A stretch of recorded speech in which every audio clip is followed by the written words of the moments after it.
સુરેન્દ્રનગરના દુધરેજમાં નર્મદા કેનાલનો બ્રિજ એ ભ્રષ્ટાચારની પોલ ખોલી રહ્યો છે. હવે કેમ?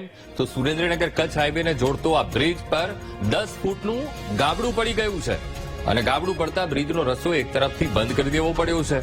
નર્મદા વિભાગ, સ્થાનિક તંત્રના અધિકારીઓ સ્થળ પર દોડી ગયા અને ડાયવર્ઝન અપાતા વાહન ચાલકો પરેશાન પણ થયા. એક જ વર્ષમાં ત્રીજી વખત ગાબડું પડતા ભ્રષ્ટાચારના આરોપ લાગી રહ્યા છે. સુરેન્દ્રનગર ધાંગધ્રા હાઈવે દુધરેજ પાસેની જે મેઇન કેનાલ રહે, આ પુલ બન્યો એના 10 વર્ષ થયા. 10 વર્ષમાં 7 વાર આ પુલ તૂટ્યો છે.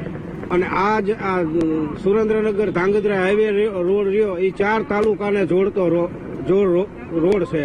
હવે આ નાનો પુલ છે, 7 વાર તૂટ્યો તો પછી અહીંથી ટ્રાફિક ક્યાં ડાયવર્ઝન કરવાનું? પણ 6 વારે આ પુલ તૂટે તો સરકારે આના થોડુંક ધ્યાન દેવું જોઈએ અને નર્મદા વિભાગે થોડુંક ધ્યાન દેવાની જરૂર છે.